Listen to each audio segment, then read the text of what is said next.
गधे की स्वर्ग यात्रा की कहानी। एक गधा रोज सुबह सुबह भगवान से कामना करते हुए कहा करता था, हे भगवान, मुझे इस धोबी से बचाओ। इसने मुझ पर बोझा लाद लाद कर मेरा कचूमर निकाल दिया है।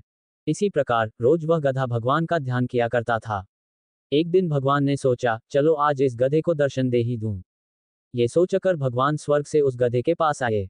वह गधा इस समय भी धोबी को कोस रहा था और भगवान का ध्यान कर रहा था। भगवान उस गधे के सामने प्रकट होकर बोले, कहो गधा, मुझे रोज क्यों ध्यान करते हो? तुम्हारे मन में जो भी कामना हो मुझे बताओ, मैं उसे पूरा करूंगा। गधे ने भगवान को अपने सामने देखा तो उसे विश्वास ही नहीं हुआ कि भगवान उसे साक्षात दर्शन दे रहे हैं। उसने सोचा कि लगता है धोबी ही मुझे भगवान बनकर ठग रहा है। लेकिन भगवान ने गधे को किसी प्रकार ये दिलासा दिलाया कि मैं भगवान ही हूं। अब गधे ने भगवान से अपनी दारुण कथा कही और धोबी की निर्दयता को ढेंचू ढेंचू कर बखान किया। उसने कहा, भगवान, सब तो मुझे गधा समझते हैं, क्या आप भी ऐसा ही समझते हैं? भगवान ने कहा, नहीं, तुम तो गर्दभराज हो। जैसे ही गधे ने ये सुना, वह खुश हो गया। गधे ने कहा, भगवान, मुझे धरती पर रहने की अभिलाषा नहीं है, मुझे आप स्वर्ग में स्थान दे दें। भगवान ने कहा, तथास्तु। अब गधा भगवान के साथ स्वर्ग चला गया। एक दिन वह घूमते घूमते इंद्र के बाग में चला गया। वहां उसने जब घास को देखा तो वह उसे खाने लगा। इंद्र के सेवक उस गधे को पकड़कर इंद्र के पास ले गए। इंद्र ने कहा, क्यों गधे, तुम्हें हमारे बाग में घुसने की हिम्मत कैसे हुई? अब तो बेचारा गधा बुरा फंसा। इंद्र ने उसे चेतावनी देकर छोड़ दिया। वह गधा बेचारा स्वर्ग में अकेला घूमा करता था। एक दिन भगवान ने कहा, क्यों गर्दभराज, सुख से दिन बीत रहे हैं न? गधे ने कहा, प्रभु, मुझे अपने धोबी और अपने परिवार की याद आती है। भगवान ने सोचा कि स्वर्ग में कोई धोबी नहीं है, चलो ठीक ही है, स्वर्ग में भी एक धोबी हो जाएगा।